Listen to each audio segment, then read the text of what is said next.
The Every Point Sports Podcast featuring Greg and Jack starts right now.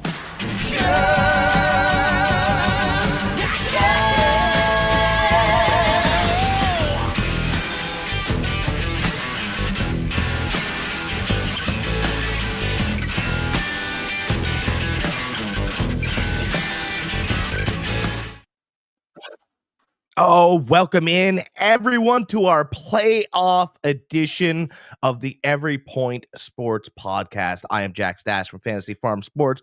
We've got the OldGamerGK Entertainment. Greg Kratzer with us. How we doing, Greg? Oh, we're doing fantastic. We are doing fantastic. We got a new mic, so hopefully all that crackling BS that we've had to deal with for the last a month is gone. So yeah, I'm very, very excited about today. We're into playoff football, football that actually matters now. We had some great college games this past weekend. Your Notre Dame, buddy. Wow. Listen, so a couple things. All I could do is shrug my shoulders and go, wow. They got lucky again. They did, the football gods, touchdown Jesus, whatever you want to believe in. They were shining on Notre Dame. But I'll tell you what I did. Because I thought that Penn State probably had three of the best players on the field. So I bet on Penn State. Yeah, I did too. Mm-hmm. And at halftime, I took my money. I did. I walked away from it. I go, oh, you're offering me $20? Goodbye. Mm-hmm. I'll take $20. Yeah. Because that was the best half of football that Penn State played all year. Mm-hmm. And they were up by 7 points. And I was listening to alternative media coverage of the game. Everybody else was listening to ESPN, where Riley Leonard is knocked out. What is Notre Dame gonna do? And how's this other quarterback gonna fare in the second? Hey, he was never coming back in. Mm-hmm. Because Riley Leonard was given his helmet by the medical staff. No one was near him. He was always coming back in. But ESPN tricked you into thinking that he wasn't going to, return to the field. So you held your bets and lost. Thank you, ESPN, and everybody that took the bait. I was listening to alternative media because I didn't get the game. And these guys, I forget what channel they were on, but they were some alternative network, and they go, I'm just saying this out loud. Leonard has his helmet. Protocol is you have to take the helmet away from the guy so he doesn't play, first of all. Mm-hmm. And second of all, there's no medical people by him. I wonder if they were just trying to give him a little bit more time. At the end of the half, I think Riley Leonard's going to play. And as soon as they said that, the line went from, I think Penn State was minus 400 to minus 335. Bang. Mm-hmm. I cashed out beforehand because I started getting the feeling that if Notre Dame could score quickly, now we got a ball game. Mm-hmm. Unfortunately, I have to get up at 4:15 in the morning. So I put my bets in. I watched the first quarter, and I went to sleep. I'm thinking pretty happy about my money. Penn State looked pretty good. Notre Dame didn't look bad, but Penn State just looked like they had it. I said probably about a month ago that Penn State was a perimeter or two players away from being a true contender. And they are. They proved it during that game. They didn't complete one pass to a wide receiver. Not one.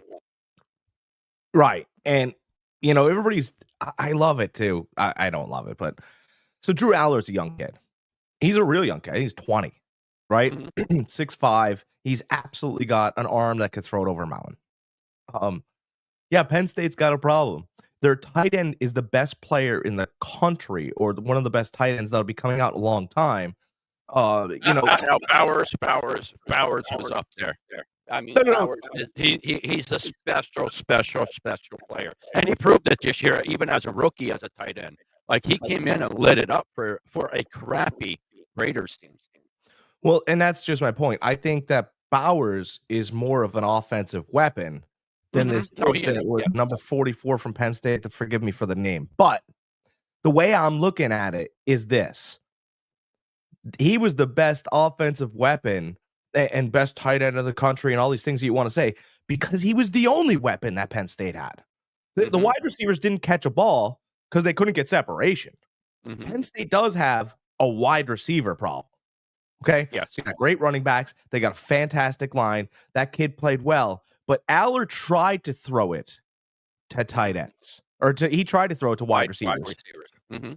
And there was no separation. I mean, there's no talent in that wide receiver room. So I know that we sit there and we knock Aller, and he's not perfect, and he's not. Listen, first of all, he's a kid. He's got to grow into his body. He's got the rosy cheeks of a 14-year-old. Okay, he's got all the tools, but he just needs one. And by the way, he declared he was coming back because he knew he needed to come back and work on some things. Everyone did was knock the kid. Oh, he's not NFL talent. That arm says he has NFL talent. Now we just need to get him settled down. He's played in some big games and get him a guy to throw. I'll tell you what. If you think that he's any better than what's his name, Will Howard from Ohio State, Aller's no worse than Will Howard, and Will Howard's got real weapons. Yes. Right. So again, I think Penn State's a year away. They need a go-to guy. Like, imagine if they had Jahan Dotson this year. Remember when he was at Penn State? Jeez, this team probably would have won the title. But he had no go-to guys when he needed 3rd and 5. The running backs were nice. The tight end is going to be a good kid. Maybe he's more of a fullback in the NFL. But I mean, let's just call it what it is. They didn't have any go-to players when they needed go-to play. Correct. Yeah, you're right. And like I said earlier, they were a wide receiver or two away. If they had that, they had a legit shot of winning it all this year because they had a really good defense. They had two very, very capable running backs. And like you said, I mean, that tight end, you could put him up there with the generational talent, the way he's played in college. When you watch Penn State, he's the guy that stands out. Number 44 stands out. We don't know his name, but we know his fucking number. I'm with you. He's that good. So kudos to Penn State. They had a solid year this year. Congratulations on your Notre Dame. I think they really played past their expectations this year. Good for you. Good for you. Well, I mean, it's they got a problem ahead of them now. So we'll see. Absolutely. Ohio State might have slipped up a little bit against Michigan, and we all started doubting them a little bit. Maybe not even a little bit, maybe a lot of it we started. And they just showed us again, why they're one of the best teams in college football. They're just dominant in all facets of the game. Let me say this, though. What Ohio State is really good at is not what Notre Dame's going to try and do. Okay, this is just a quick preview here. Texas got real cute. By the way, there were 3 passes in that game that I felt to me like they weren't not only dropped, that they were paid for. And you know the ones I'm talking about. Yeah, somebody paid those guys dropped those passes. At halftime, I turned to Joy and I said, Texas is going to lose this game unless they put Manning in. If they put Manning in, they're going to win this game. I watched Ewers throw a pass over the middle, and the guy dropped the ball 3 times. And I just went, that's a paid-for pass. There was no juice on the pass. He caught it like the thing was an absolute missile, and he caught it. You know the one I'm talking about. The guy it looked like he was doing a cartwheel while he was trying to catch the pass. I've never seen a pass that was obviously paid for in my life, ever. Yeah. I'm sorry, that was paid for. And nobody can give. If you catch the ball here and it looks like you throw it to the ground, that's a paid-for pass. I'm very sorry. No one's got that kind of rocket on them. Yeah. But Notre Dame likes to run the ball. They don't like to pass it. Yeah. I mean, they weren't scoring until early in the third quarter when they had that long-ass run. Ohio State defends the pass well. Notre Dame doesn't care about passing. But Texas was able to run it out of Ohio State to the tune of 4.5 yards a clip. And they got cute and wanted to pass every 3rd and 3 or 2nd and 4. It happened all the time. And then they caught themselves in a 3rd and 4, and Ohio State was able to clamp down. I'm just thinking to myself, everybody sitting there go, oh, Ohio State's going to kill them. Notre Dame can run the clock, and they can just run. I know that it just feels like to me That, and by the way, that Riley Leonard's a big kid and he's not afraid of getting a little dirty. I just think that Mhm. if everybody's going to sit there and jump on and go, well, Ohio State's going to absolutely smack, I think we need to pause because we're watching games. I tell people not to watch games with old eyes. Old eyes remember the last game, they remember the Mhm. last down, the last everything that the guy did, and you're sitting here and you go, "Wow, I can't believe this happened." Well, start using your new eyes. Mhm. Yeah, I think Ohio State has this game, but I'm with you. I don't think it's going to be a blowout by far. Um, Notre Dame's a lot better team than what people give them credit for, even at 13-1. Um, I know everybody's probably like, "Well, they're 13-1. How aren't they getting any credit?" No, if you listen to the media, they're not getting any credit. Um, they, like he said, they run the ball. Like Jack said, they run the ball. And a thing he didn't say is their defense plays very, very well. And I that mean, defense travels. their loss, like the Ohio State's loss to Michigan is exactly how Notre Dame could beat Ohio State. Oh, absolutely. Absolutely. I Push I them around. that Michigan game I push off to the side. That Michigan game, I think Michigan is in Ohio State's head. Everybody in the coaching staff to every player. I believe Michigan is in Ohio State's head. That's the only reason why Michigan beat them. Is because Ohio State beat themselves. They psyched themselves out of the game. Don't know why. I don't know why they don't think they're better than them. But there's something in their head that they don't play up to their part against Michigan since Dace took over. Since he took Yeah, it over, that what yeah. four I mean, I straight don't, I can't they guarantee. lost. I don't know for sure what it is, but I just think that Ohio State is a little bit like Oregon. Oregon's the fast, right? They're quick on turf, right? They look really fast. All these other, right? They could do all the things. I just think if you start punching Ohio State in the mouth, they don't respond very well. And they punched Texas. They dictated. But I'm going to tell you that Notre Dame does the dictating. Their coach is a fantastic coach. I just, we'll see what happens if Ohio. By the way, Ohio State's played every game with the lead. Uh, and by the way, I want to give it up to your coach. By the way, did you hear how he handled that press conference when they tried race baiting him? Oh, Did you hear no, what'd he him? say? Oh, they asked him, "How does it feel being an African American coach, coaching Notre Dame, a big game, national championship?" He's like, he pretty much said, "Yo, wait a minute." He goes, I don't care what color you are, whether you're, white, black, Hispanic, whatever." He went through a multiple of them, red, whatever color, bunch of colors. And he's like, "We just want great people coaching college football. That's all we want. We just want great people." You know, I Yeah, I I yeah, I it's just loved how he handled that question. There's so many times that they get sucked into that question and, they start delivering an answer that was great 10, 15 years ago, but this day and age, it's like, you really want us to keep beating that drum? It's like, "All right, I get it." But, no, that he handled it very classy, um 100% like you should handle it this day and age. So yeah, I just want to give him props for that. That was very, very nice to see. people have short memories too, right? Like, people act like he's the first black coach at Notre Dame. Yeah. Mhm. He's not. No, Sorry. no, but there's multiple black coaches in college, multiple black coaches in NFL. Like they're all getting their opportunity now. Thank God. It took a little while, but they are. But they and they're getting more and more. Um, his point is, can we? It sounded like he was like, let's get past this. Let's get Yeah, past this whole race thing, and let's just have some great people coaching these young kids.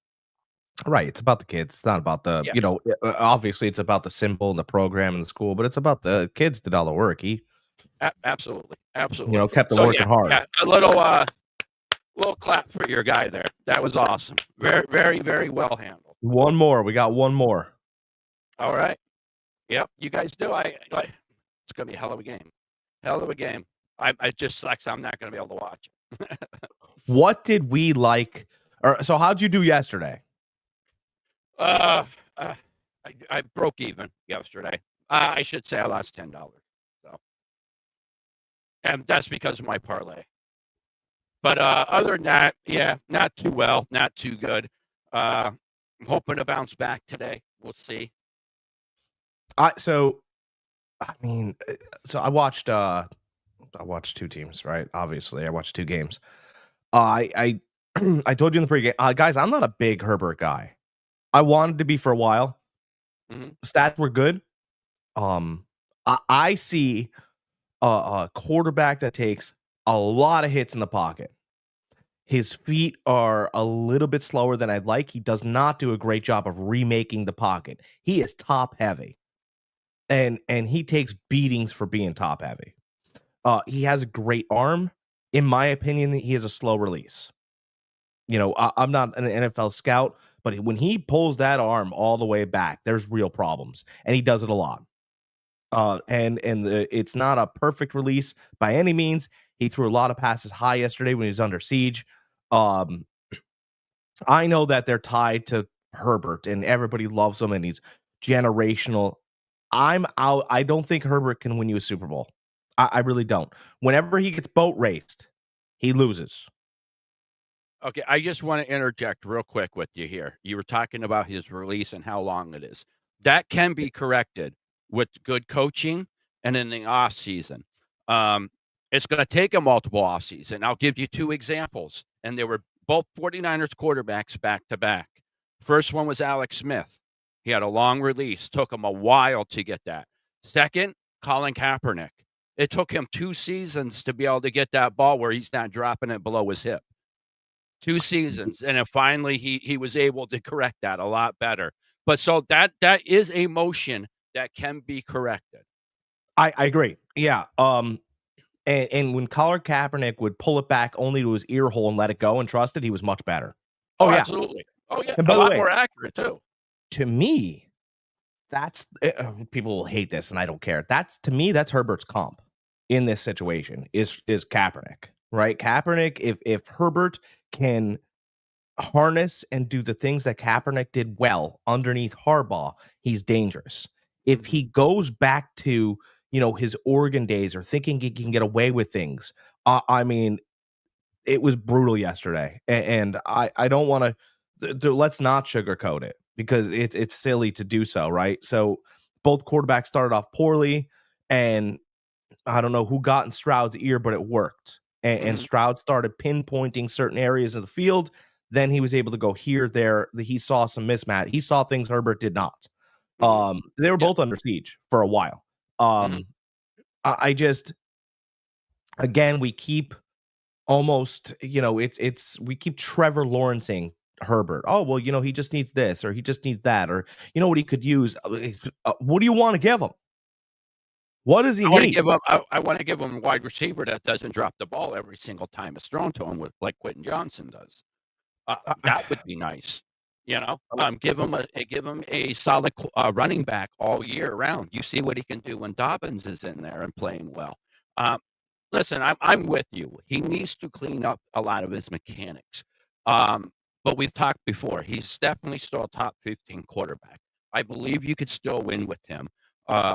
Harbaugh has a different mind than most coaches, and he loves your tough quarterbacks. And I believe Herbert is a tough quarterback, so Harbaugh's going to love him right away. I think he is very capable of winning in this league. You just need to limit how much you put on him. Yeah. Yeah. I'm with you. Give him the Brock Purdy treatment. Surround him with weapons. Yeah, I mean that hurts though because I'm asking him to do I'm paying him to do a lot more than I'm asking Brock Purdy to do. Yeah, dude, they need a tight end over there too. There were obvious scenarios yesterday. He threw into double coverage when he should have just taken 3 yards, just slide, whatever. Threw that one to Johnson. Johnson's not that kind of guy. And I understand that Johnson's not this great wide receiver, but I mean, that ball was underthrown. I mean, there were just scenario after scenario, and you're just ripping your hair out yesterday going, man, like, are we playing Arizona State here? Or I don't, what is going on? You know, I don't want to knock on him too much, but we would do it to anybody else. That was to get blown out like that because it was a blowout. It was a blowout, but it was a team blowout. That defense didn't play well. That offense didn't play well. That offensive line didn't protect. You know, Yeah, the offensive line that was a the offensive line team was bad. blowout. Listen. I admit that those 4 interceptions that Herbert threw were team killers, but that was a team loss. I mean, I don't know what the measurables are on Lad McConkey, but I can tell you he's not 6'9". No, but I listen. I'm not saying he's the most accurate quarterback in the league because he's not. We just talked about this. He has mechanical issues. We know this, but he's still a top 15 quarterback. He could still win you games. I just believe he needs a few more weapons around him. That's it. Give him some more time in the pocket, a cleaner pocket. Give him, another wide receiver that has good hands, not somebody that could stretch the field and that is 6'5", but somebody that catch the damn ball. And I'm not saying catch the ball if it's freaking 5 feet above his head. But how many times I've seen balls bounce right off of these wide receivers' hands this year. McConkey's a different animal. Like he's more into that utility role, that tough wide receiver role. You know what I mean? So that I get. He's a different type of wide receiver. Yeah, But I mean, as far as they need a strong perimeter wide receiver, kind of like Penn State does, and they don't have that with Quentin Johnson. They thought they did, but they don't. well, if you don't have a guy that's particularly accurate, he is, but he's not right. So Lad is a stud. Yeah. The thing here's my thing. Lad McConkey is Edelman or Wes Welker. That's what he is, right? And so you're gonna need a complementary piece on top of that. So yeah, you're gonna need. And by the way, I don't even care how great a hands you have. You have to get separation. Like Quentin Johnson can't get separation, and he's not this guy who catches jump balls well. So what does he do? I don't know. He stretches the field. He's tall and he stretches the field. That's all he does. Yeah, I know. And his knock in college was, he's a hell of an athlete, but he drops balls. The Chargers thought they could work on that. I thought he would work on it too, but apparently he does. He's one of those NFL players. He gets into the league and they just get by what talent they have. They don't feel like they need to work on their game anymore. I don't know. I think he works, but I just what he takes a lot of people slap the hell out of his hands. I watch Davis, one of the most athletic guys ever to come out of college in the tight end position, ran a 4.26 40. Ridiculous, Vernon Davis. Couldn't catch a fucking cold in the NFL. First 2 years in the league, he stayed 45 minutes to an hour and a half every single day catching footballs from the jug machine until he became a wide capable catching tight end. And we all seen what he turned into. He turned into a really good tight end. But he couldn't catch nothing in the beginning of his NFL career. That was his knock on in college too. Yeah. I mean, CJ Stroud was good. He wasn't great. Let's talk about our second game because I'll tell you what. I just want to throw it out real quick that because I mentioned this when we were talking a little bit before the stream, before the podcast, is that I always thought the Chargers were a piece or two away from really competing this year. They are one more offseason, this offseason away from really competing. Harbaugh needs that one more year to bring in his players. I'm telling you guys were shocked with them this year. Wait till you see the Chargers next year. I'm not saying Super Bowl, but I'm saying Super Bowl contenders next year. All right. Well, we'll get your Chargers helmet in that background soon, huh? I'm a Harbaugh fan, man. You gotta love those Harbaughs. You really do. Everything from the Harbaugh brothers to their dad. Like if you ever heard those guys talk, like if you don't get psyched up, like there's something wrong with you. You're dead inside. The easiest. Now I'm telling you, I'm declaring them. I don't care what anybody wants to say. I'll declare it after last night. Lamar Jackson's the best quarterback in the NFL. It's disgusting. Mhm. I mean, Yeah, and you like, give him somebody like Travis your Henry. I mean, watch out. you can like your Pat Mahomes and you can like your Josh. Look, I like Josh Allen, right? I like Baker Mayfield. I like Joe Burrow. I've never heard a phrase be so true about a player, but you couldn't tackle Lamar Jackson in a phone booth. He's had over 40 touchdowns this season. He's had 4 interceptions only. He over 900 yards rushing, I believe. Yeah. Mhm. That's never been done. I grew up watching, when I was a kid, me Greg, we watched Michael Vick. Yeah. Michael Vick could not shine Lamar Jackson's shoes.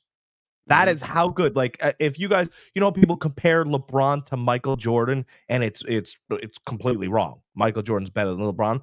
This is the opposite. Lamar Jackson's better than Michael Vick was, 100%. It's not Yeah, even he's close. he's he's bigger. He's a lot bigger. He could take the punishment more. Um, as far as overall quickness, Vic was a better. He was better quick, had more quickness, I should say, than Lamar. But Lamar is just the arm strength is there. He's trying to pass the ball more. Yeah, but the problem is you put somebody like Travis Henry back there with him. Like, who the hell are you supposed? What are you supposed to do? They almost rushed for 300 yards yesterday, 299 yards. It's like, Well, what are you going to do? And that's without Flowers. how about that play where he sat in the pocket? I think they were on the 17-yard line, and he zipped that perfect spiral into Bateman. At that moment, I went, Pittsburgh's done. Mhm. Walk him off the field. You got no chance. When he's throwing into double coverage, tight windows, that spiral, Bateman catches it. Your guys, I literally sat there, I went, no one is talking about Baltimore in the Super Bowl. Mhm. They probably should start. Yeah, You and should listen, probably I start I right now. I took the Texans and I took the Steelers yesterday. I took the Steelers because one, the money line was ridiculous. I thought the Steelers legitimately had a chance. Um, I understand they lost, 4 in a row. Ravens won 4 in a row, but it's the playoffs. The Ravens always seem something happens in the playoffs where they don't look like they're the same team. So that's what I was counting on, and boy, did they prove me wrong. So. I watched Russ in the first 4 or 5 plays of the game, and he looked like me when I get out of bed in the morning. Mhm. And I went, I'm not betting on this team. I don't care how many 20 and a half, 21 and a half, I don't care how many points you want to play with here. I'm Mhm. just going to take what ticket I know is going to cash. And I watched Lamar Jackson almost sidestep and do a moonwalk, a spin move, and picked up 4 more yards. And I went, he's toying with the Pittsburgh Steelers defense. He literally, Mhm. he's playing a game. And Yeah. everybody else is like, this is an AFC wild card game. And he's like, yeah, whatever, man. I'll figure it out when they hit me hard. And they did hit him hard. He goes, all right, well, all right. Now it's almost like he's that good. Mhm. He's Yeah. playing a game while you're like everybody in that Chargers and everybody in the Chargers Texans game was tight. Remember? Tight, tight, tight, tight, pushing, blocking, hitting, real tight. If Lamar Jackson played for the Chargers, the Texans lose. Mhm. I'm saying it right now because they were up 6-0, and Lamar Jackson finds a way to make the game less tight. Mhm. He's walking back to the huddle going, man, they can't. You see what I did over there? I just spun move and then went out of bounds, and boy, they're mad now. What? What do you mean they're mad now? You're crazy. They're trying to take your head off. He's like, yeah, but I ducked him and I spun it. I mean, he is a highlight reel. Listen, he finally did what he should have been doing all this time in the playoffs before. Play his game. I think he You finally run. found. What's You interesting about Lamar Jackson last year? He put on 20 pounds. He said he Mhm. was going to put on weight, right? He wanted to be more of a pocket passer, and he felt slower. I actually commented on it. I said, maybe Lamar Jackson's starting to slow down. It was because he put on 20 pounds. Mhm. And he said 20 wasn't right. So he took off like 10 or 11 ish. That's what he took Mhm. off weight wise. And he felt his burst and his speed comes back. So he's been trying to figure out his body the whole time. While he's in the all right, I'm too skinny. Okay, well, that one hurt over there. All right. So he's been playing with this, toying with, this experiment, his body the whole time. Some people just grow into it and then they're ready to go. And Lamar's been trying to fine tune a Corvette. Yeah, but also in the playoffs, he hasn't been playing this game. He's been trying to prove that he's a pocket quarterback. Yeah. Every year, that's what he was doing. His mom told him this year, before the game, she goes, "Son, I need you to run more. Need you to run more." And what did he do? Our boy ran more. He ran a lot more, and he looked good doing it too. Well, but he ran so smart, right? Yeah. So he called. Mhm. I almost couldn't believe it. He called the same play 4 plays in a row. Fake to Henry, I'm gonna go. Fake to Henry, I'm Mhm. gonna go. Fake to Henry, I'm gonna go. And now we're using our brain, right? Because now he sees that linebacker start to go with him, so he throws a pass. We pick up 5, Mhm. 6 yards, right? Then he goes back to the same things, fake to Henry, and he only picked up 3 yards. He goes, okay, now they know it's me and this other receiver out this other side. You know what I'm not going to do next time? I'm not going to fake to Henry. I'm giving it to him. And you've run the linebacker laterally so many times. He's kind of gassed, and now he's got to tackle this man of a man. It's a lot easier though to do those fakes when Henry picks up 186 yards in a game. Well, You know? he did. No, but he did, but it wasn't. He wasn't doing it in the beginning. It was Lamar Jackson manipulating and playing with this ball of wax, and I swear he called 5 of the same plays in a row, and then he started getting other openings. Then Henry started. I mean, Henry was getting 8 yards before he even had to stick his arm out. Mhm. And I just thought it was really interesting. It was real quarterbacking. It wasn't just this, hey, I can run it, or look how fast I am, or look, I can get a touchdown here. Lamar Jackson, he was almost like Muhammad Ali. Right? Remember Muhammad? He wasn't just throwing jabs. He knew what to do. He would throw the jab like that, he'd flick it out at you, right? And Mhm. then by the third round, he's swiping you this way. He's trying to cut your face with the leather. It's not just throwing a jab out there. It's really interesting. He took the piece of clay and molded it the whole game. I was blown away by what Lamar Jackson did. Yeah. No, he grew into the position. He's playing it a lot better. He's playing smarter. Um, this team legitimately has a chance. By the way, let's talk about that draft class for 2 seconds, right? Mhm. Here's the draft class. Josh Allen, Sam Darnold, Lamar Jackson, Baker Mayfield. Mhm. Not a bad draft class. No, not at all. Not at all. Not too bad. We wrote some of them Yeah. off for a little while. Mhm. But I mean, they've all gone to the playoffs. Yeah. No, that's a hell of a draft class. Hell of a Yeah, draft class. it's pretty interesting now, right? Because Mhm. well, Darnold and Mayfield, and well, they should have just gone with Allen and Jackson. Slow down a minute. Mhm. Relax, right? Let the sauce marinate for a minute. Let the steak rest. You don't know what's going on, right? The Jets can't figure out how to make anybody look good, and Yeah. True. Cleveland likes Dorian Thompson-Robinson now, I've heard. He might be their guy. The Nick Chubb isn't a very good running back. He's, just okay. Those are the words out of Cleveland. Those are not mine. So some organizations are forever doomed. Yeah. We all know that. They're one. Browns are one. Jacksonville's another.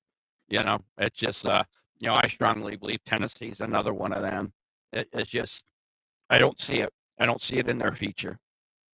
You got a crystal ball Well, over there? the sad thing is that with the whole Tennessee situation was that they had it. They had it going in the right direction. And then they decided, oh, you know what? Vrabel is not the guy. Let's go a different direction. You see where that got you. I believe Oh, If Vrabel was there with Levitt, they would have won a lot more games this year. you got rid of Vrabel. You thought you miscalculated how much Henry had left. Mm-hmm. Right? You brought really nobody of the same caliber behind him. You didn't. No, you didn't Tony even Pollard's try. not the same Huh? They didn't even try. No, They, Tony they Pollard's brought not the they same guy. brought up a a share carry back with Pollard. Yeah. Yeah, you brought in know? a DeAndre Hopkins. Well, I can tell you, and I'm not a scout, but I will tell Mhm, you that DeAndre Hopkins likes the ball long, and that's it. mhm, He does mhm, not like getting hit on 7 routes. He does not getting hit. He's almost the opposite of Keenan Allen. Keenan Allen likes those 7, 8 yards, little. He's a bigger guy. mhm, Hopkins wants a bomb or nothing. Or he mhm. quits on the route. I've seen that a lot this year. So yeah, Tennessee is an absolute mess. I'd like to see Levis actually get out of there. Yeah, all these owners and stuff, it seems like they all want this high-flying, big offense team, this and that, They don't realize how hard it is to build something like that. And if you do build something like that, look at the Miami Dolphins. Like, they don't win a lot. They'll win some games, they'll be flashy, they'll sell you some tickets, but they're not a consistent team. They can't win in the cold weather. They're not going to win in the playoffs. You need somebody like Vrabel had building a tough team, a team that could play in some cold weather, a team that can beat a team, 6-9. Like he had that going. Now you can't beat a team 6-9. Are you kidding me? You can't even beat freaking. I don't I'm done with them. I'm done with them. My rant is over about Tennessee. I just find it so to me it's so hard to believe that these owners they make so much money throughout their life making these very good calculated decisions and they have somebody in place that's doing a good job and they could see every year them getting better and better and better but yet they pull the trigger and say, you know what? No, he's not working out. We need to go a different direction. Like, aren't you the same guy that made billions of dollars, but you're making this stupid ass decision? You know? Well, they had billions. They made lots of mistakes. And if you have if you have 20, do you know how many mistakes you could make if you had $20 million? Oh yeah. Hmm. You could make 7 mistakes and hit one, right? Hit one, and all of a sudden you've got $35 million. People go, "Oh, he's really smart." He's really smart if he turns the 20 into 100 and he delegates well. That's fine. But as far as all these mistakes, I mean, what are we doing? Yeah. My point is, you're not dealing with stupid people. Is my point. But yet they make stupid decisions like that. Yeah. That's my whole point. Yeah, I think All right. Let's get to some games, huh? all right. What's first on our docket? All right. Let's bring this Are we up. bringing the docket back today? I love it. Who's getting convicted? I already convicted Herbert today. Fraud. Fraud. You convicted him before we even got on. I did. Yeah, you did. Here we go. All right. Let's see here. First, we got the Denver Broncos at Buffalo Bills. Broncos are getting 7.5. Over under is 48.5. Broncos are at plus 340. Bills are at negative 440. Wow, that line is moving around, huh? Yeah. Yeah, nobody really knows what's going to go on in this game. After everybody's really, really high on the Broncos after last week, it's I don't see it with the Broncos though. It's a great story. Um, it's the Bills. I understand they had a couple hiccup games this year, but it's playoff time, and I think I think the Bills know it's time. Oh, what's up, John Taggart? My boy Jack. What's good? Go Broncos. All right. So let's let. John's a great fan. He's a fantastic guy, and he's rooting for the Broncos because he's a Dolphins fan. But, he knows a lot about football. He knows a lot about football, and we have great conversations when we do speak of on the game. So this line's moving everywhere. By the way, Mhm. it was strict at 9.5. You have 7.5. I had 8.5, and it just moved to 8. Mhm. Woo! That is where do you want it? Because I kind of feel like I wanted Denver at 9.5, and I would have bought 10.5. Mhm. I think if Denver loses this game, it's probably around the 8-10 mark. Mhm. I really think Denver's going to participate. Oh, I I do don't. too. I I don't I think it's gonna be a total blowout, but I think it's gonna be like a 10-point win, like you said, by Buffalo. Buffalo's defense isn't great, and we know that. I think that Denver will look. I believe Denver looks a lot like the Chargers. Now, I still, and people will kill me for this, but I actually like Bo Nix better than Justin Herbert. I shouldn't. I didn't want to, but I just, the kid's got a little something. Allen will choke. Well, maybe he will. Here's some arguments. People go, well, Buffalo's really cold and they're at home up in Orchard Park. Yeah, real warm in Denver. Yeah, I know. That doesn't make it that argument is not valid in this situation. That doesn't make a lot of sense here. What we can say is that Sean Payton is one of the branches off of the Parcells Belichick coaching tree. In case you guys didn't know that. Okay, no nonsense. We're playing football. I'm gonna punch you in the mouth. That's how Sean Payton plays. Mhm. Okay, doesn't care what you're getting paid. Go ask Russell Wilson. He doesn't care.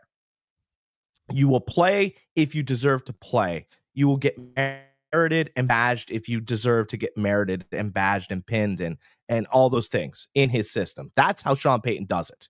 I listen, McDermott's tough nosed as well. I think the difference maker here is Josh Allen.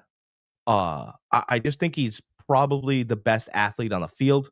I do believe he finds a way to get out of this match, but this is dangerous. Buffalo shouldn't be excited. Buffalo fans should be a little nervous here. I know they're sitting there going, "Well, this is a rookie court." Look at, there's going to be a lot of participating by Denver here. Buffalo should get out of here, but I don't think it's a party. What do you think, Greg? I agree. I agree 100%. Again, everybody's thinking of how Denver just blew out Kansas City. Again, guys, you have to remember Kansas City didn't start anybody, so lower those expectations right there. Yes, Denver has been playing better. They are a very good team this year. They're a storybook team. I mean, rookie quarterback. They sucked really bad last year. I mean, what they gave up 70-something points last year. You know, they come back this year. They look good this year. They're going in the right direction. This Buffalo team just looks destined, though, don't they? They just seem to have been waiting for the playoffs to start. Is my point. Uh, So I believe in Josh Allen. Josh Allen has the experience in this situation. I don't believe he will choke. Um, I mean, Here's my thought. Ready? So you got Shakir. You have Kincaid. You have, just a question of fact. Or fact, Josh Allen is known for. You know what? Josh Allen. What does he end up having? He ends up dealing with Burrow, or he ends up dealing with Mahomes. he Those are lost right. Mahomes with 6 seconds left in the game. They had I that no, I game. know. No, but listen, I get it. The whole thing is that he does not do well. I think this has got to be true. He doesn't do well against the highest tier quarterbacks. Remember the year that he lost to Burrow in the playoffs? The game before that, he beat Lamar Jackson, the Ravens. Mhm. So it's a little unfair. I understand there's recency bias. He has difficulty with Burrow. He's had difficulty with Mahomes. That's true. I But don't believe he Bo doesn't get Nix. blown out by them, though. No. But I don't believe Bo Nix is going to make that list. Mhm. Not this year. I don't think Denver's going to make that list. I'm just trying to make sure that our money stays safe.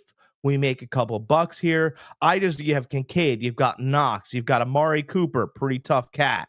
You got Mac Hollins, right? Not doesn't mean a lot, but he's 6'5" and he can blow you off the line of scrimmage blocking.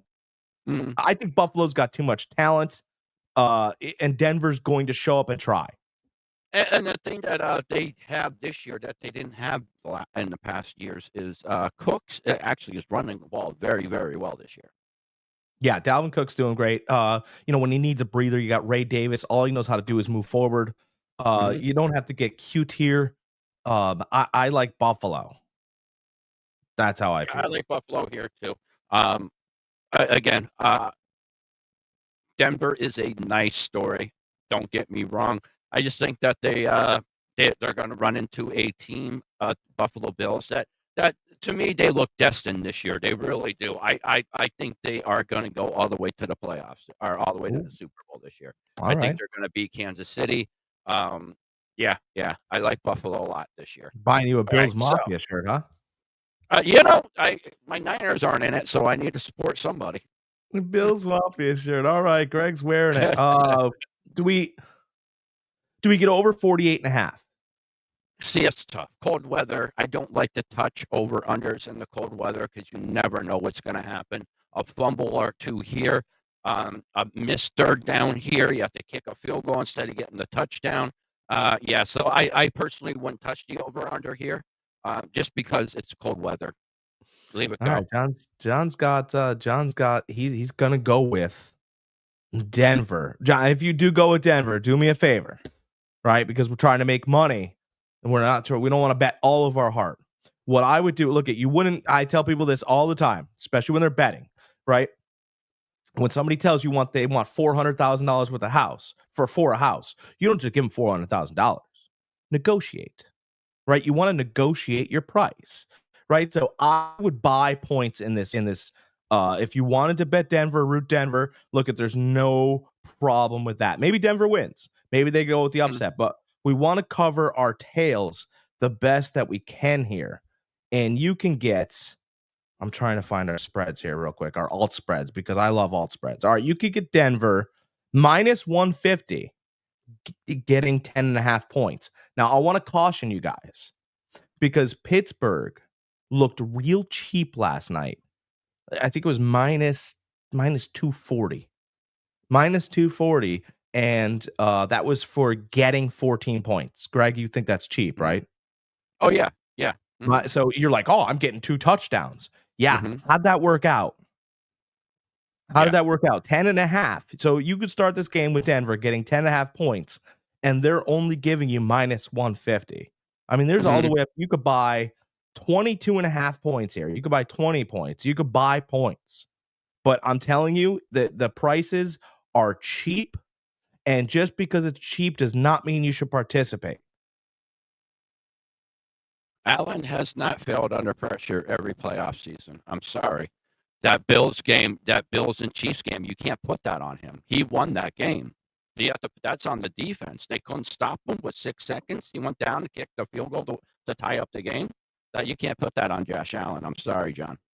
Well, I think this is going to prove maybe not at home with Denver, but Kansas City, Detroit. Listen, Kansas City and Detroit are different teams. Right? We just got to Mhm. play what's in front of us. And what's in front of us is Denver. Just trying to make some money so we can move on to our next game. And our next game, what's the next game, Greg? Hmm. Bullshit. Come on, dude. I'm calling it how it is. Look it up. Look up that Kansas City Buffalo game. Go back and look at it. They did not. Josh Allen did not lose that game. And this season's been different too for Josh Allen. He has had two of the best games that the NFL's ever seen. So, three passing touchdowns, three rushing touchdowns in a game. You know, you could say that he didn't perform well enough. Well, yeah, he choked. I You mean, say he yeah, but choked. I How don't can you think so. say he choked? When he left the field, they had the lead. When he left the field, they had the lead. Their defense choked. He didn't choke.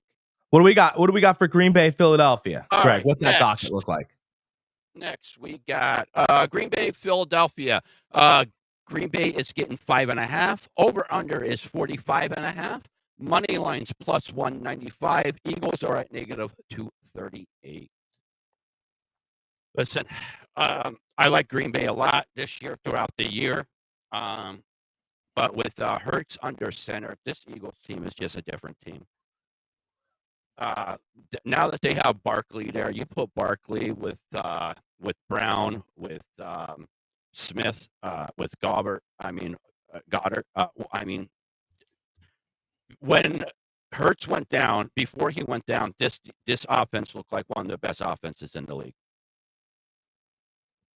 Yeah, I mean, here's what's interesting, I guess, a little bit about this game. Well, obviously, these two opened up the season together. There is no love lost because the Eagles knocked Jordan Love out of that game, injured him. Maybe he's had this one circled. I don't know. I do know that Green Bay does pretty well against that division in the playoffs. I mean, they walked right out and smoked the Dallas Cowboys. And the line was similar, by the way. That line opened up at, I think, 6.5 last year, and it got bet down, and it kind of floated around 5 to 6 to 7, depending on what sports book you got. Could you see an upset here? Yeah, go ahead. Keep talking for a minute. My AirPods are all messed up. So No, you're good. A little bit of me feels like Jordan Love's had this game circled maybe for the past couple weeks, or hoping that they got Philadelphia. Look, Green Bay's biggest issue is the fact that they have to lean on Josh Jacobs too much. And it's listen, Jordan Love misses passes. His wide receivers drop everything. Dartavian Wicks drops everything. Watson, everything. I mean, these guys drop passes for a living. That's what they do. Okay. They don't catch them. Mm-hmm. Watson is not playing. Huh? He's out. Watson is out. Good. And Green and Love is banged up. He has a hip injury. So I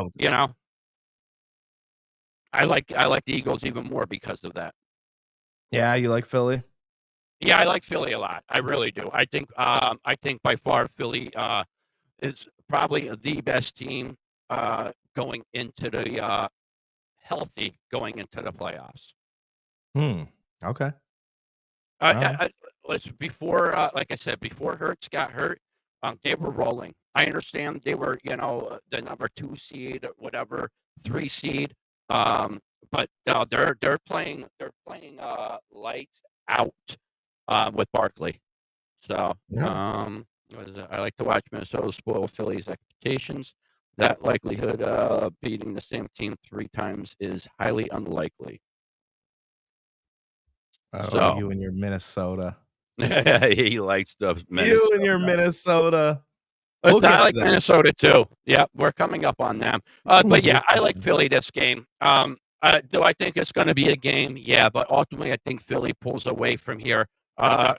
Again, Love is banged up with that hip injury. No Watson, so that hurts them on the wide receivers front. I understand they still have Dobbs and a couple other good wide receivers.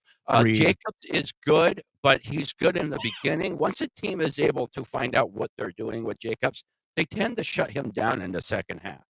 Yeah, they have to be able to pass the ball. That's that. Yeah. And listen, with the healthy Love, they were. But again, he's banged up. So, I do like the Eagles here. Eagles look good going into the playoffs as long as Hurts doesn't skip a beat. If he still has any of that concussion hangover, which he shouldn't, he was out for a couple of weeks. He should be fully cleared up from that. They're going to be a strong team to compete this year. All right, I like it. All right, next we got the Washington Commanders at Jack's Tampa Bay Buccaneers. Commanders are getting 3 points. Over under is 51.5. Money line is plus 130. Commanders are at negative 155. Jack, what do you think about your Bucks here? I think this game's, to me, it's pretty easy. I do. Yeah, I like the Bucks. Yeah, John just commented he likes the Bucks. Look, he's learned how to downplay scenarios to the media, but don't for 1 second think that Baker Mayfield doesn't know that he was passed up for Jaden Daniels in the Pro Bowl. He knows.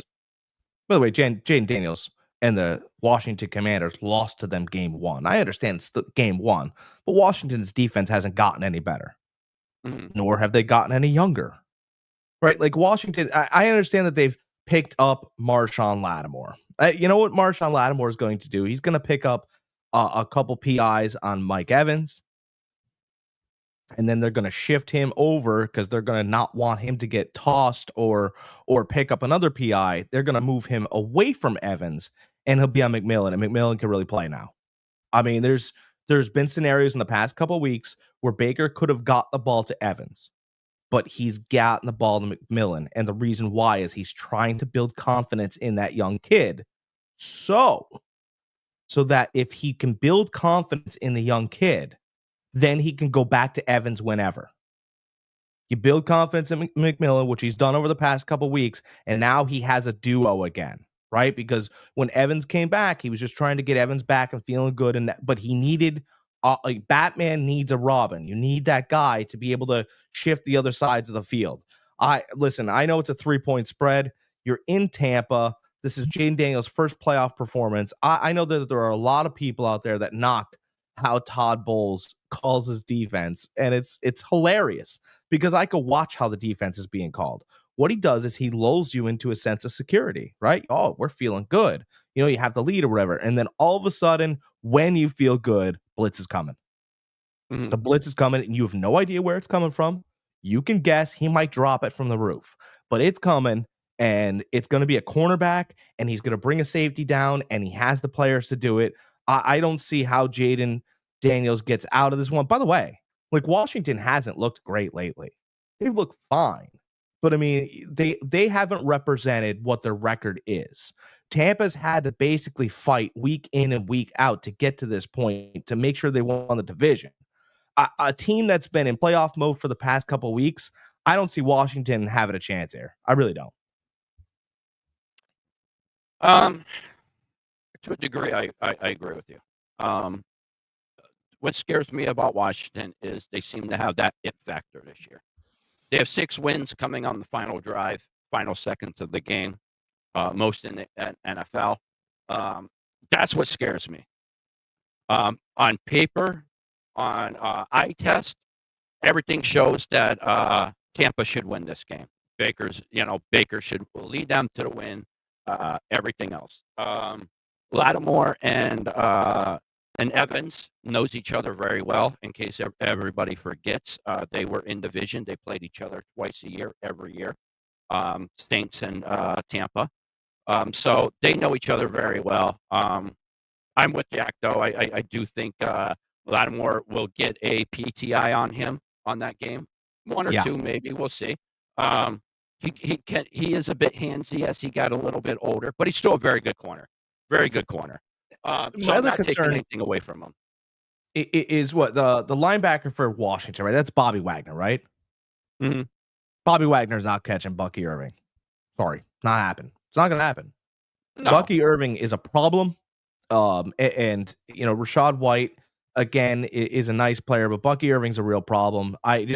Washington's defense hasn't been. By the way, those final drives, right, that we talk about, one was a bomb, and the Bears couldn't defend it correctly. I don't know how, but they didn't. There was 2 of them that were bombs that they won on the final drive, but they've won 6 games. Like I'm just saying, they've had that it factor throughout the year, and that's what scares me. Yeah, I just it's again. We like all the favorites today. Mm-hmm. Listen, I like every home team except for the Monday night game. I like every home team. Ooh, I like the Bills, I like the Eagles, and I like the Bucks. You want to go to that Monday game? We'll finish talking about this game here. Yeah. So again, Baker Mayfield knows he was slighted. He does. It's no secret, right? 45 touchdowns gets you, or 43 touchdowns gets you into every Pro Bowl of all time. Mm-hmm. It's Drew Brees didn't get this much slander. I really thought it was interesting. Last week, this was great because Baker has learned how to harness his moxie. It's one thing to have it, but to know when you need it, it's a whole different brand of football. It's a whole different brand altogether. There was a run last week, right? Baker doesn't slide. He doesn't. There's no need for him. He likes to go head first. He likes to take on a linebacker. But it was very smart. Last week, he slid late, but protected himself, didn't get hit in the head, right? But they hit him in the shoulder pretty hard. And he got up. And before he totally got up, he stepped over the player that tackled him like that. This play is very interesting to me. Stepped over the player, said something. I have no idea what he said. Right? Get your weight up or something. Sizzle your bacon. I don't know. He's got all these catchphrases.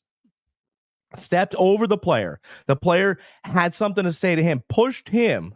Baker said something else, started walking away. And all you see is his offensive linemen start fighting their offense. It looked like a man set a fire and then walked away from it. That's exactly what I went. Where's Baker? And then you could see him walking towards your TV screen while these guys in the background of the painting are just fighting and scrapping. And it was he set a fire or blew a building up, and now he's just walking away very calmly to the. And I went, oh, he knew they needed that. Yeah, the scene in Joker. Yeah, that's great. Chef. Like, yeah, that's what he was. That's what it was. So perfect. And you're sitting there going, oh my God, now he's got them fighting. And they needed it. Yeah, awesome, John. Right? And Steph, it was an awesome play. A man set a fire to his team, and all of a sudden, bam, the Bucs were ready to go. And sometimes that's all you need is that wake-up call. It's moments like that he knows how to put them in his hand now. And Jaden Daniels, for all of his skill and athleticism, doesn't have that yet. The thing that does. John's enjoying the show. Thanks so much, John. I appreciate you. I appreciate all of the guys for watching and following. It's really fun performing and hang out with you guys on a Sunday. Oh, absolutely. The one thing that does scare me a little bit about the Washington thing, though, is that Jalen Daniels has shown this whole year that he can escape with the blitz. He can fill. He has great pocket presence. So I mean that could come back and bite Bowles in the ass. But ultimately, I am with you. I do like the Bucs here. I'm just trying to play a little bit devil's advocate and really point out that Washington could pull the upset here. They have all year this year. They did it 6 times this year. Final seconds. So I wouldn't put it past them this game. But ultimately, I do like the Bucs here. I mean, I told you guys this year, earlier in the year, I love Baker.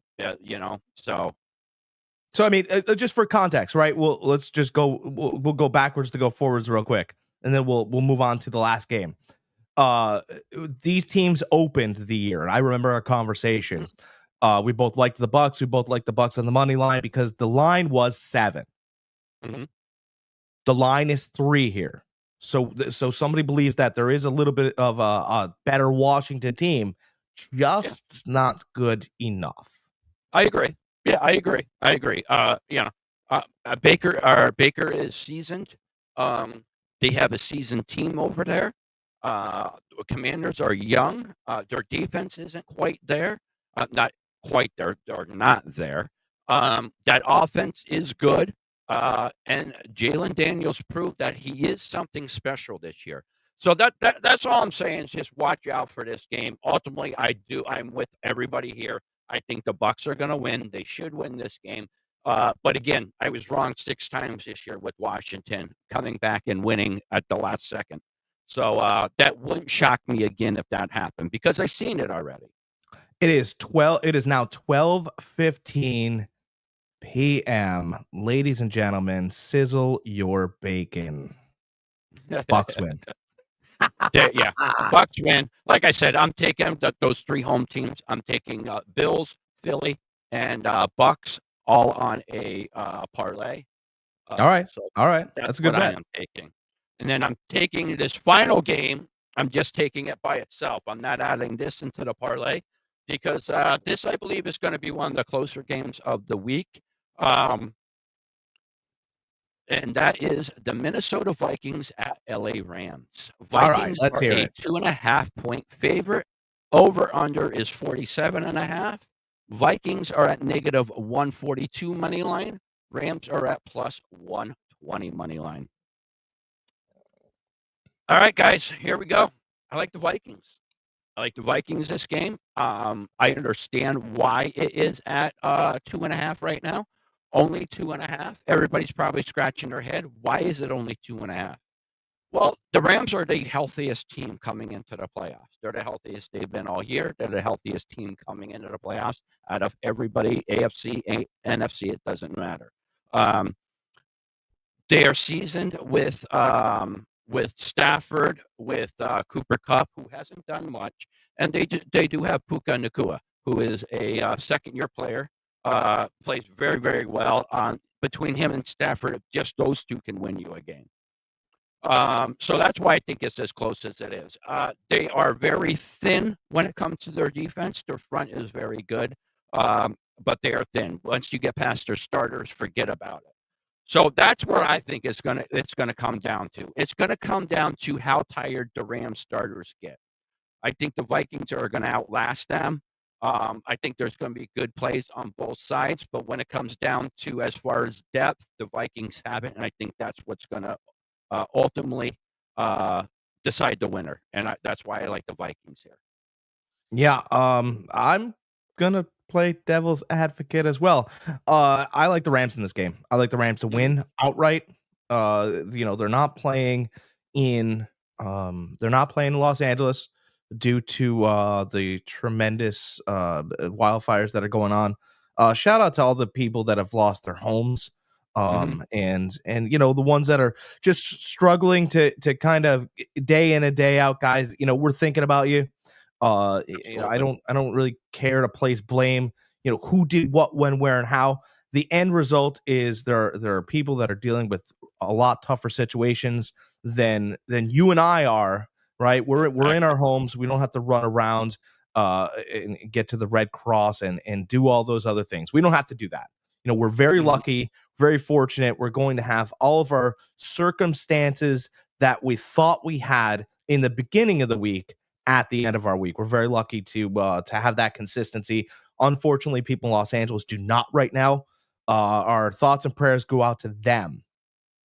I think the Rams are a really good football team. I know that Justin Jefferson gets all this thought, and he's the greatest wide receiver. Look at Puka Nakua is very good. He makes real great catches. I think Matt Stafford is a pro's pro. Jared Verse. I'm not going to sit here and say he's Aaron Donald, but like Jared Verse is a problem. He's an absolute problem. He's a stud out of Florida State. I'm in Florida. Guys were saying that to me all year last. Oh, did you see Jared Verse? I'm like, yeah, Goldman's pretty good too. Like, no, this Jared Verse is a different dude, and he is. So Cooper Kupp not going to play a huge part. Maybe he will though. Maybe he'll make a key block, right? Williams is fantastic. I know that Minnesota, if we see, and we haven't, it hasn't happened all year, but if we get the unfortunate viewer experience that we did with Sam Darnold last week, Minnesota has no chance. Bang, end of story. Yeah, Puka is the number one over there. He is. But I mean, I think Puka Nakua, and I'm going to, people can nail me for this. I think Puka Nakua can affect a game just as good as Justin Jefferson can. I really do. I really. Well, I just said before that they could win a game just those two with Stafford and Puka. They have. Yeah, I mean, even when he's banged up, he gets slow. He gets up slow at times. He's been rested, obviously, but you'll turn around and go, Jesus, Nakua's got 5 catches for 60 yards in the first quarter. In the first quarter, this isn't the first half. He's absolutely dominating the side of the field. He's 6'2", prototypical wide receiver. He's got real wide shoulders, big hands. Puka Nakua and Justin Jefferson aren't as far apart as everybody thinks. And I in the bright lights and the big games, I will take Matt Stafford. I understand that, and I haven't been knocking Sam Darnold. But I've seen Sam Darnold regress at times, and I bet on Sam Darnold against Detroit. I did too. Yep, I took them, and I just got killed. If you're going to have a bad game, I hate to say this, if you're going to have a bad game, I want to see you get run head first to get knocked out of it. Tua did that. Right? I need to see some fight, some fire, something. And you got blown out, and they thought that you were much closer to Detroit. And maybe the fact of the matter is is that Minnesota is a little bit closer to what Washington is. And you can't be Washington playing LA. By the way, I think that the Rams know the stadium better, right? The stadium that they're going to be playing in is Arizona. I think they probably know the logistics of Arizona better than Minnesota does. Yeah, that to me, that doesn't really bother me. If anything, that works towards uh, Minnesota's favor because they're playing in a dome, and Minnesota's used to playing in a dome. Yeah, I think it's You know, good the for. Rams are used to playing outside. By the way, I hate to be this guy, but I will. Wouldn't it be nice for one Los Angeles team to stay in the playoffs, right? Through these tough times. I think it'd be It one. would, it would. It I would. just don't see it. The Vikings just all around is a better team from their defense to their offense to the offensive line. Everybody forgets that Minnesota's offensive line was one of the best all year. You know, they had a couple hiccups here and there during a game, but ultimately they're one of the best offensive lines in the league. I just don't see the Rams having enough to keep pace with the Vikings. Yeah. I think that is I think, there are upsets. Chargers were upset yesterday, then Mhm, your favorite took over late at night. mhm. If we're going to get I really wouldn't put that Chargers Texans game as an upset though. Like I thought the Texans were going to win that anyways. I'm just looking at the lines and the You know, scenarios how they came yeah, out. yeah. Like it was 2.5. That was pretty much the same as this. That's right. And the You home know, team, which is considered to be the Rams, right? yeah. The home team, which is considered to be the Rams, is the underdog. Well, we've seen how that has gone one time. Could Mhm. it go that way a second time? Sam was scared last week. If he doesn't turn around by the third quarter, the latest, you may see Jones in there. Oh, baby. Or is there? I want to say this too. So Daniel Jones, maybe he'll get in there. Maybe he won't get in there. That's quite a possibility. I was blown away by the fact that we didn't see any Justin Fields last night. Like, here was my game plan for Pittsburgh if I was Pittsburgh. Just Mhm. I wanted Mike Tomlin to pound the rock as long as he could. I know you can't do it forever. Just Mhm. Najee Harris, maybe Jalen Warren filtered in, right? And by the time the third quarter rolls around, you have banged up that defense. But this is not Ray Lewis and Ed Reed. This is a Baltimore defense that can be gashed. Mhm. Hire them. Get them worn out. I know that you're probably down at this point. Then you run a play for Justin Fields. Let him pass it. 2 plays later, bring him back in. Let him run it. He's going to be very fast compared to a tired defense. I think Mhm. you could gain and steal yards that way. The lack of imagination in Pittsburgh is the problem. And you just hung your hat on Russ the whole game. That's all I want to say. Yeah, I mean, listen, that offense still a lot better than when what was his name? Canada. Pickens? Canada, that's what his name was. High school coordinator is what he was. Literally, he was. He went from high school to the NFL. Um, so they are a lot better. Um, Listen, Pittsburgh had a great year this year. Let's not take anything away from them. You know, they made the playoffs. They had a very good year. Russell had a resurgence in his career. He's old. You know, um, did they have somebody in the future with Fields? We'll see. I would have liked to have seen what Jack said. You know, once you found out in the third quarter, things aren't working with Russ. We're not running. We're not moving the ball as well. Yeah, throw Fields in there. What do you have to lose? Yeah, I just think he could have been incorporated in the game plan a little bit.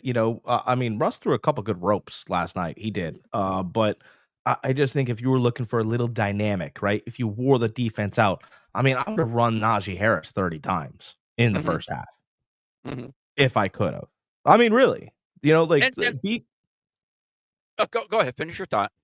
I would have beat the hell out of that defense, and at least everybody's sitting there booing, fine, or cheering, fine. We're in Baltimore, right? And as soon as you think we're done, then we shift gears. Hmm.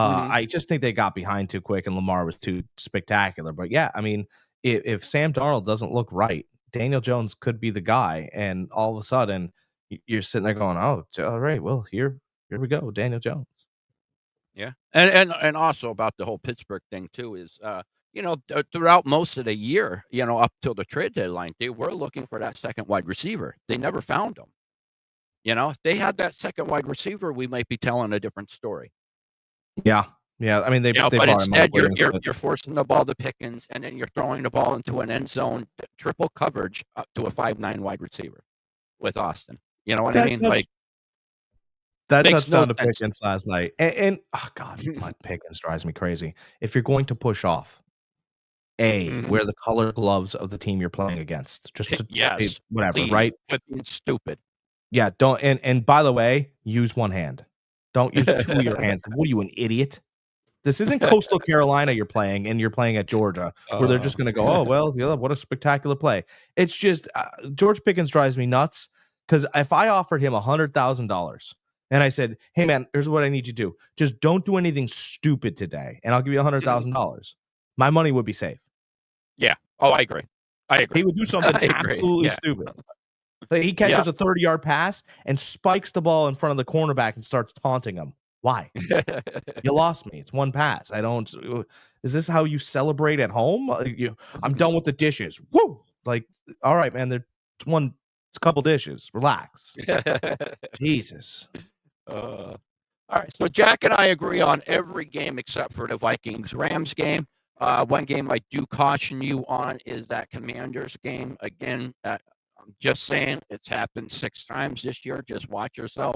I'm taking them, so don't think I'm not telling you to take them. I'm just saying watch. And like I said, I do like the Vikings. I'm not giving up on them. I'm liking them. I'm going to ride with them until they're knocked out of the playoffs. So, I want to give a little bit of betting or advice. until they beat the Eagles, and then I might have to go the other way. I want to give a little betting advice for people in Florida. So Greg mentioned at the beginning of the show, which is an hour long now, right? He mentioned at the beginning of the show that the Denver Buffalo game was at 7.5, right? That's what you Mhm. mentioned, right? It was at seven Yep, and a half. yep, yep, seven and It a half. has just gone to 7.5 for me at Hard Rock, right? And it was at 8.5, and I believe 5 minutes before we started the show, it was at 9.5 still for me. That's a Mhm. 2 point difference.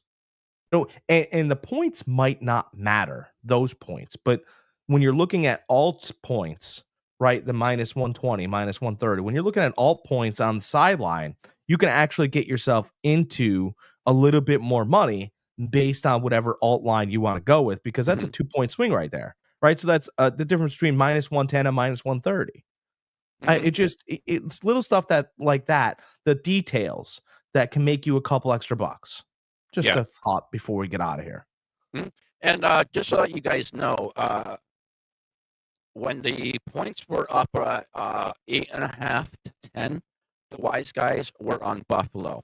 When it dropped to 7.5 and 8, the wise guys were on Denver. Oh, that's a great Or point. Yeah, yeah. that's great.